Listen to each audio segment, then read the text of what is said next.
jangan udah nggak layak dibagi. Makruh itu, tidak baik itu di dalam berbagi. Paham dah?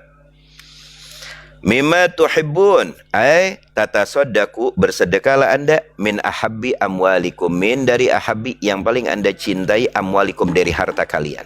Itu artinya bersedekahlah anda, kata Allah. Seseorang tidak akan mendapatkan pahala sedekah yang sempurna, kamil yang sempurna, kecuali apa? Dia bersedekah dengan sesuatu yang dia pula cintai, yang dia pula suka, yang dia pula layakkan hal tersebut untuk dirinya. Apabila dia bersedekah dengan bentuk seperti itu, disitulah dia akan mendapatkan apa? Pahala kamil, thawabul kamil, pahala yang sempurna. Walidha kana Abdullah ibnu Umar tuh. Walidha, maka dari itu, kana yang dimana Abdullah ibnu Umar, Sayyidina Abdullah ibnu Umar. Siapa? Anaknya Sayyidina Umar ibnul Khattab. Sayyidina Abdullah bin Umar radhiyallahu taala anhuma yatasaddaqu bisukri wa yaqulu inni uhibbu. Nah, ini contohnya sahabat Nabi Abdullah bin Umar. Yatasaddaqu bisukri, beliau bersedekah bisukri, dengan gula, manis-manisan. Kenapa beliau selalu bersedekah dengan gula dan manis-manisan tersebut? Karena beliau berkata, ini uhibbuhu. Tuh, aku uhibbuhu, sangat mencintai gula dan manis-manisan tersebut. Maka hal yang paling aku cintai, maka hal itulah yang aku sedekahkan, ittiba'an lillah, mengikuti apa yang difirmankan oleh Allah, lan tanalul birra hatta tunfiku mimma tuhibbun. Sampai dicontohkan oleh Sayyidina Abdullah bin Umar, ya. Karena beliau mencintai apa? Mencintai gula, ya. Mencintai gula, manis-manisan, sehingga beliau bersedekah dengan apa yang beliau teramat cintai di dalam hidupnya. Untuk apa? Mengikuti apa yang difirmankan oleh Allah subhanahu wa ta'ala. Lalu kita kembali kepada hadis tersebut. Kita lanjut penjelasan hadis tersebut apa? Wa innallaha ta'ala amaral mu'minina bima amara bihil mursalin.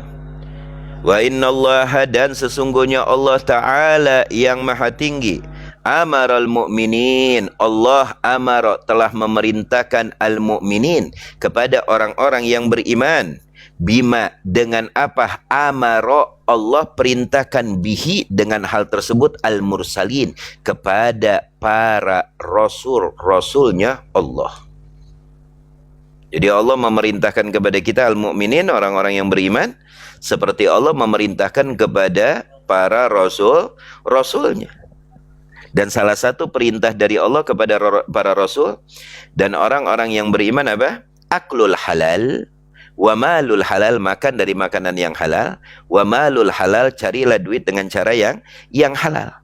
Itu salah satu perintah yang kuat, yang berdampak positifnya kuat, dan juga dampak negatifnya kuat. Kalau halal, itu dampak positifnya luar biasa. Kalau haram, dampak negatifnya luar biasa. Jangan dianggap sepele. Jangan dianggap sepele. Sawa bainahum. Apa artinya? Sawa. Allah setarakan bainahum, antara mereka. Karena para rasul, mereka juga mukminin, hamba-hamba yang beriman kepada Allah. Benar apa tidak?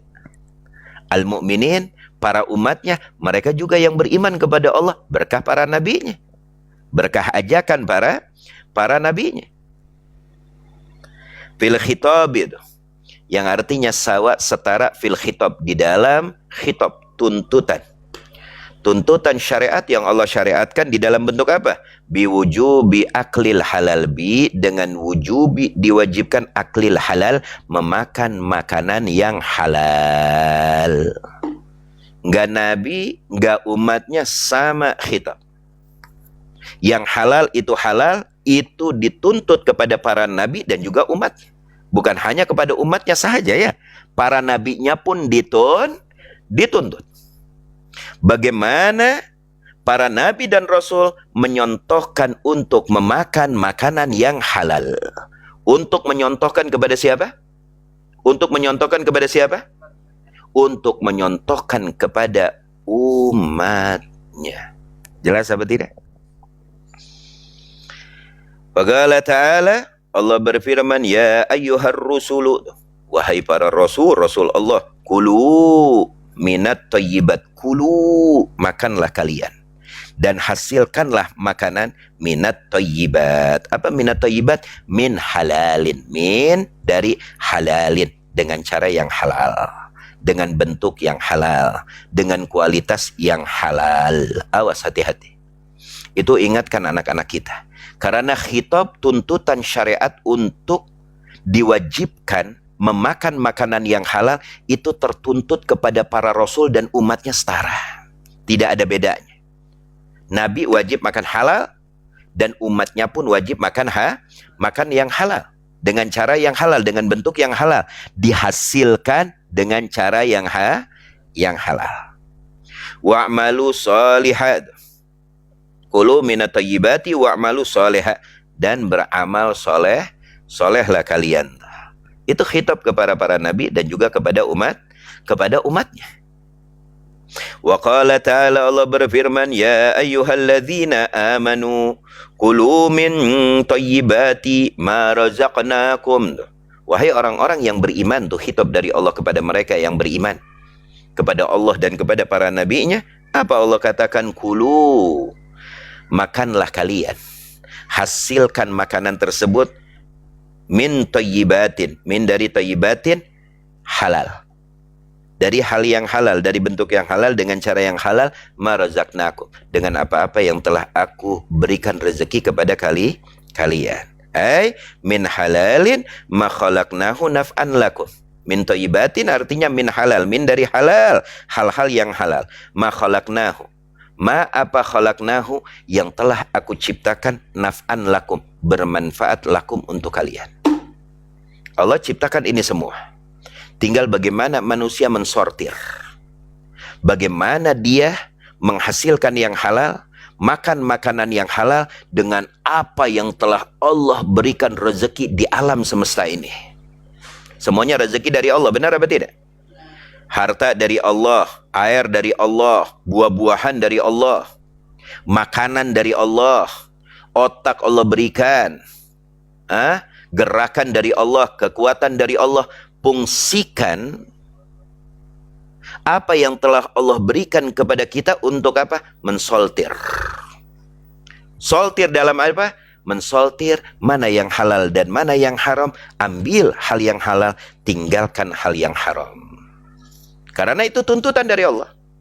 Kalau tenagamu kau pakai untuk menghasilkan yang haram, dosa kau. Memakan haram dosa, kau kufur terhadap nikmat yang telah Allah berikan kekuatan kepada Anda, yang telah Allah berikan kepada kita. Faham apa tidak? Wa summiyal halala thayyiban, wa dan summiya dinamakan di dalam hadis ini halal thayyib. Karena hadis ini mengatakan thayyib, bukan halal. Innallaha thayyibun la yaqbalu illa thayyiba. Dan dinamakan halal itu dengan julukan thayyib li'anna syari'at. Kenapa? Li'anna, karena sesungguhnya syariat thayyabahu, mewangikan, menganjurkan, mengindahkan hal-hal yang halal. Karena syariat thayyabahu, thayyaba syari'u, fa'ilnya syari'. Syariat thayyaba mengharumkan, membaguskan hal-hal yang halal. Jelas apa tidak? Karena hal yang halal itu bagus, indah, maka hadis ini memakai kalimat thayyibah, thayyibun. Kenapa? Li'akilihi, itu akan berdampak bagus, li'akilihi, li untuk akilihi, yang memakan makanan yang halal. Wa in lam yastalidhu, tuh. Wa dan in lam, walaupun lam tidak, yastalidhu, tidak nikmat rasanya. Hal yang halal itu manfaat dan syariat sangat memujinya, mengindahkannya. Walaupun hal yang halal tersebut lam yastalidhu, tidak dirasakan kenikmatan. Contohlah makanan tidak ada nikmat banget gitu, tapi itu halal, itu syariat membaguskan dan mengindahkan. Luar biasa. Wal haramu, adapun yang haram, hal-hal yang haram ini kebalikannya. Adapun hal-hal yang haram, Wa inil tadza tuh. Wa dan in apabila iltadza sangat nikmat rasanya tuh. Adapun hal yang haram walaupun sangat nikmat rasanya bihi bi dengan hi domir kembali kepada hal yang haram akiluhu terhadap yang memakan hal yang haram tersebut yuaddi akan berdampak ilal iqab ila kepada iqab balasan siksaan ganjaran yang tidak baik dari Allah subhanahu wa ta'ala. Jadi intinya gini, makanan yang halal walaupun tidak nikmat, syariat mengindahkannya, membaguskannya, dan membawa manfaat untuk diri orang tersebut.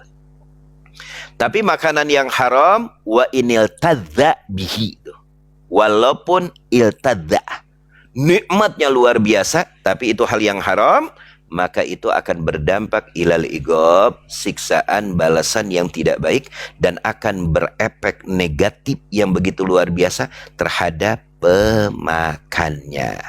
Paham tuh? Bisa dipahami apa tidak? Bahwa mudar, maka huwa hal yang haram tersebut mudar, berbahaya. Berbahaya untuk siapa? Untuk diri Anda, untuk anak-anak Anda, untuk istri Anda, untuk orang-orang di sekeliling Anda, untuk ibadah Anda, untuk hati Anda, untuk jiwa Anda. Ingat, makanan-makanan yang haram artinya apa? Kalau kau getap memakan makanan yang haram, ingat, itu berdampak doror, berbahaya untuk hati Anda menjadi keras, untuk jiwa Anda menjadi mengkal, untuk kekuatan Anda malas untuk beribadah, untuk ke anak-anak Anda sulit untuk menjadi anak-anak yang soleh, untuk kehidupan Anda masalah tiwal masalah yang akan datang tidak akan bisa terselesaikan. Itu dampak bagi mereka yang cinta memakan makanan yang haram. Itu makanan yang haram apa? Yang sekarang lagi rame apa? Judol ya. Judi online apa lagi tuh? Ada judol, judi online apa lagi tuh? Hah? Slot. Nah, siapa tuh yang tukang main slot? Hah? Hah? Itu ditiupin sama setan itu orang main slot. Makanya berjam-jam, berhari-hari ya. Hah? Kalau udah duitnya habis baru sadar, ya Allah duit habis. Hah? Ya lu mainnya sama setan. Ditiupin sama setan tuh slot. Gimana nggak aneh? Orang kalau udah main slot, maaf kata ya. Orang kalau udah main slot nih, slot. Itu telinganya ditutupin sama pantat syaitan. Kalau dipanggil, budek nggak nyautin. Orang kalau udah main slot nih, dipanggil budek 1000 bahasa. Kalau kita colek, ada apa? Padahal kita udah manggil-manggil dia. Dia bilang ada apa? Tuh. Ditutupin tuh sama setan tuh telinganya tuh. Didudukin sama setan. Na'udzubillah summa na'udzubillah. Paham apa tidak? Awas hati-hati.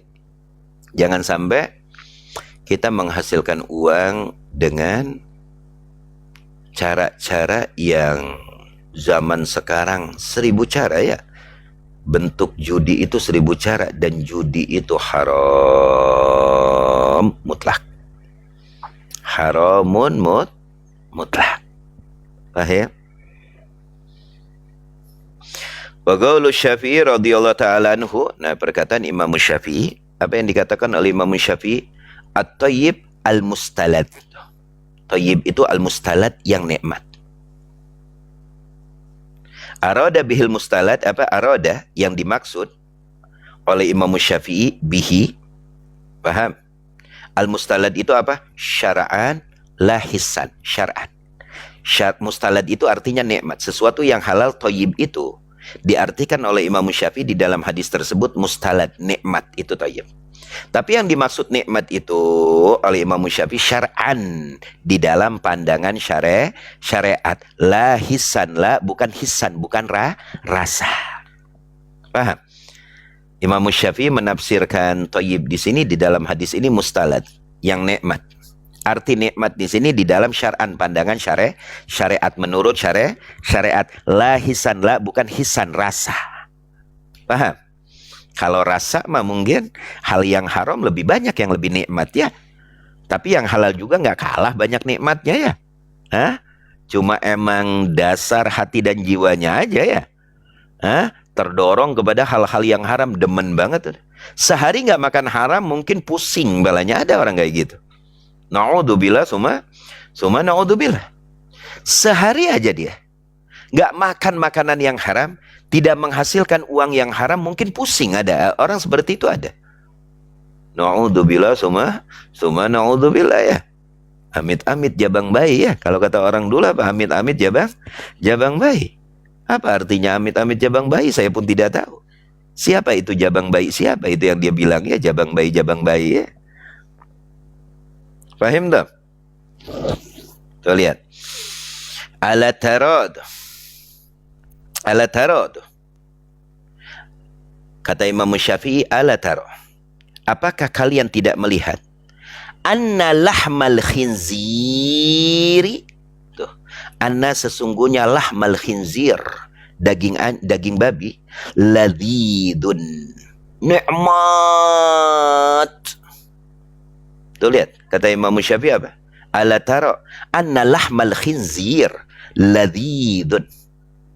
Sesungguhnya kata Imam Syafi'i, apakah kalian tidak melihat anna lahmal khinzir, sesungguhnya daging B2 atau daging babi itu ladzid, rasanya nikmat dan empuknya luar biasa. Wa huwa haramun ijma'an. Wa dan huwa dia, daging babi tersebut haram hukumnya ijma'an. Ijma' udah mutlak, hukumnya haram. Diharamkan di dalam Al-Quran, diharamkan di dalam hadis, dan juga ijma' para ulama, daging babi haram. Tapi kenapa kita merasa jijik? Karena kita orang yang beriman, dan menurut panduan iman yang dipandu oleh Al-Quran apa? Bahwa daging babi itu haram.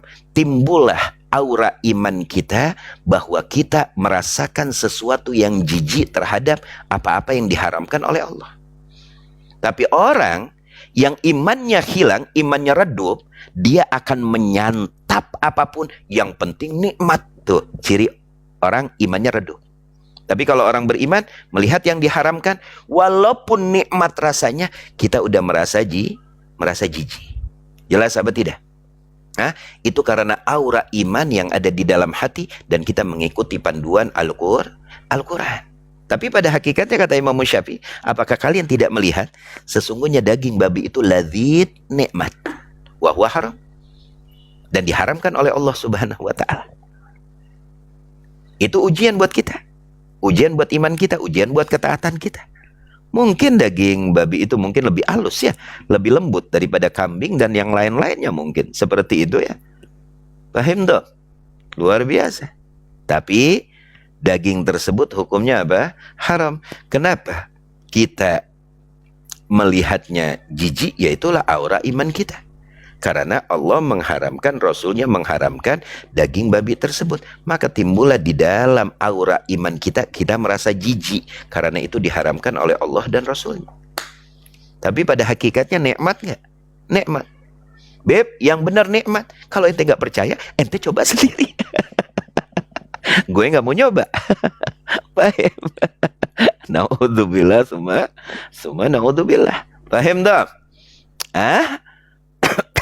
Paham? Udah lihat. Was-sabir la ladzata fihi. Was-sabir. Sabir itu ada biji yang pahit loh. Biji-bijian yang rasanya pahit itu sabir. Paham? La ladzata fihi itu. La, tidak ada ladah, nikmat fihi. Nggak ada kenikmatannya, pahit itu biji. Paham? Nggak ada kenikmatannya fihi pada biji tersebut. Tapi apa? Wa huwa halalun. Wa dan huwa, dia hukumnya apa? Halal, ijma'an. Nah ini ujian untuk siapa? Ujian untuk orang-orang yang beriman. Kalau kata Allah yang nikmat itu haram, tinggalkan. Jangan kau sentuh. Walaupun di dalam rasa lidah kita itu nikmat, tapi Allah haramkan, tinggalkan. Kalau kata Allah yang pahit ini halal, makan. walaupun di lidah kita sepet, karena itu akan berdampak baik terhadap diri Anda. Hal yang haram walaupun nikmat, kalau Anda tidak jauhi, Anda makan, akan berdampak negatif, buruk, berbahaya terhadap diri kita. Paham dong? Jelas apa tidak? Jelas apa tidak? Ada yang bertanya, siapa bilang daging babi haram tuh? Netizen ada yang bertanya, siapa bilang daging babi haram? Hayo tebak, siapa bilang? Pakai nanya siapa bilang daging babi haram? Kan itu kan indana, pandangan syariat kita. Jelas apa tidak? Kalau pandangan agama Anda, menurut agama Anda tidak haram, itu hak masing-masing. Di sini lagi menjelaskan ajaran Islam yang kita anut. Jelas apa tidak? Kalau Anda tidak merasa daging babi itu haram, ya itu kembali kepada Anda. Atur oleh diri Anda sendiri. Yang ngehalalin Anda, yang ngeharamin Anda, surga Anda bikin sendiri, neraka Anda bikin sendiri. Ya Anda Tuhan, bukan manusia. Kalau kita kan menyampaikan, ingin memahami apa yang dianjurkan dan apa yang tidak dianjurkan. Paham?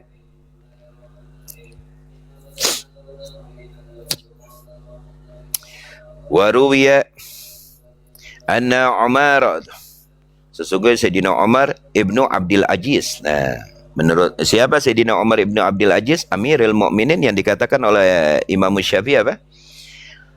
Amirul Mukminin ada berapa? Ada 5. Abu Bakar, Umar, Utsman, Ali, dan Umar ibnu Abdul Aziz. Nah, Sayyidina Umar ibnu Abdul Aziz ini cicit Sayyidina Umar dari ibu. Karena adilnya luar biasa ya, beliau menjadi amir atau khalifah itu kurang lebih 2 tahun lebih sedikit.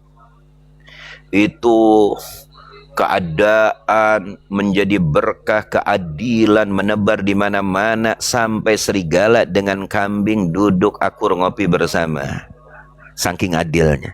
Kalau pemimpin sudah adil, akan berdampak positif keadilan tersebut terhadap negeri, tanah, bangunan, masyarakatnya, manusianya, binatangnya. Itulah hebatnya keadilan. Makanya pemimpin yang jujur itu kedudukannya di atas. Sab'atun yudhilluhumullahu yawma la dhilla illa dhilluh. Ada 7 sifat manusia yang akan dinaungi dengan payung rahmat Allah di hari kiamat kelak. Siapa ranking pertama dari yang 7 tersebut? Imamul adil. Seorang imam, pemimpin yang adil. Itu yang pertama kali yang akan dipayungi oleh Allah di hari kiamat kelak. Karena kalau seorang pemimpin sudah adil, itu akan berdampak positifnya kepada masyarakatnya, kepada negerinya, kepada tanahnya, kepada hayawannya, binatang-binatangnya, terhadap alamnya. Itu akan menyeluruh keberkahannya terhadap alam manusia yang hidup di bawah kepemimpinannya. Tapi kalau pemimpin sudah tidak adil, akan berdampak negatifnya kepada masyarakatnya, kepada alamnya, bahkan binatang-binatang pun akan mendapatkan aura negatif atau dampak negatif dari ketidakadilan seorang pemimpin. Maka Rasul memberikan ranking pertama dari 7 sifat yang dimana mereka akan dinaungi oleh Allah di akhirat kelak dengan naungan rahmat Allah. Siapa yang pertama? Imamun adil. Seorang imam yang adil, bijaksana. Seorang imam atau pemimpin yang bukan hanya memikirkan kantongnya sendiri, kesenangannya sendiri, tapi dia memikirkan ro'iyahnya, masyarakatnya. Paham? Jelas apa tidak? Itu namanya imam adil. Allahumma rizukna insyaAllah raisan adilan insyaAllah. Semoga Allah anugerahkan ke negeri kita pemimpin-pemimpin yang adil insyaAllah. Pemimpin-pemimpin yang bijaksana insyaAllah. Pemimpin-pemimpin yang menjadi wasilah turunnya rahmat untuk negeri kita. Amin, amin ya rabbal alamin. Sayyidina Umar bin Abdul Aziz radhiyallahu anhu qala, beliau berkata, Yaman, pada suatu hari apa kata beliau? Ini akaltul lailata ham hamson ya, wa adasan.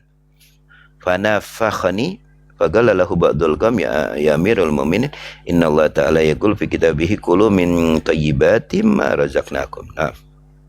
Faqala Umar, Sayyidina Umar berkata, hayhat, hayhat. Dhahabtu bihi ila ghairi madhabihi innama yuridu tayyibal kasbi wa la yuridu tayyibat tu'am. Waqil inna afdala ma akala minhul insan kasbuhu min zira'atin. Nah, di sini ntar ada apa? Apa sih pekerjaan yang afdol buat seseorang manusia? Paham apa tidak? Di sini ntar akan dijelaskan. Wallahu a'lam bis shawab.